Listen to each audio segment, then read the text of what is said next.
அபாயம் பிரிவுன்னு அர்த்தம். அனபாயம் பிரிவின்மைன்னு பொருள். அனபாயினி எப்போதும் பிரிவு இல்லாமல் இருப்பவள். பெருமானும் பிராட்டியும் எப்போதும் ஒத்தருக்கொத்தர் பிரிவதே இல்லை.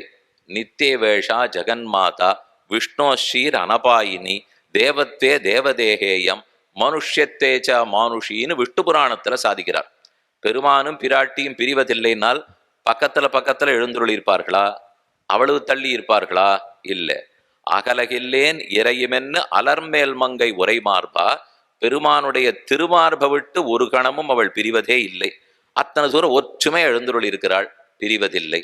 நமக்கெல்லாம் பிரிவு உண்டு. என்னதான் கணவன் மனைவி ஒத்துமையா இருந்தாலும் அதுக்குன்னு ஆறு மார்பலை ஏறி உட்காண்டு தோல்ல ஏறி உட்காண்டெல்லாம் பார்த்ததில்லை. ஒரு மந்திரம் இருக்கு, கல்யாணம் அணைச்சே மூர்தானம் பத்யுராரோக பிரஜயாச்ச விராட் பவன் ஸ்வராட் பவன் ஒரு மந்திரம் வரும். ஒரு பெண்ணுக்கு ஓரளவு சம்ஸ்கிருதம் தெரியும். வாத்தியார் சுவாமிக்கு அவளுக்கு சம்ஸ்கிருதம் தெரியும்னு அவருக்கு புரியல. அவர் எப்பவும் சொல்ற மாதிரி வரிசையா மந்திரங்களை சொல்லிட்டே இருந்தார். மூர்தானம் பத்யுராரோக. பெண்ணே, இந்த மந்திரம் என்ன சொல்றது? கணவனுடைய தலையில ஏறி உட்காருங்கிறது. மூர்தானம் பத்யுகு, பத்யுகுனா கணவனுடைய, மூர்தானம் தலையை, பத்யுர் ஆரோக பிரஜையாச்ச விராட் பவ நிறைய குழந்தைகள்லாம் பெறணும். அந்த பிள்ளை அவனுடைய தலையில ஏறி உட்கார்ந்துக்கோனால் இந்த பெண்ணுக்கு சம்ஸ்கிருதம் தெரிஞ்சவ மெதுவா மனையில இருந்து எழுந்திருந்தா. வாத்தியார் நடுங்கி போயிட்டார். இந்த பெண்ணு எதுக்கு எழுந்திருக்கிறா? இல்ல நீர் தானே இப்ப மந்திரம் சொன்னீர் அவர் தலையில ஏறி உட்காரணும்னா.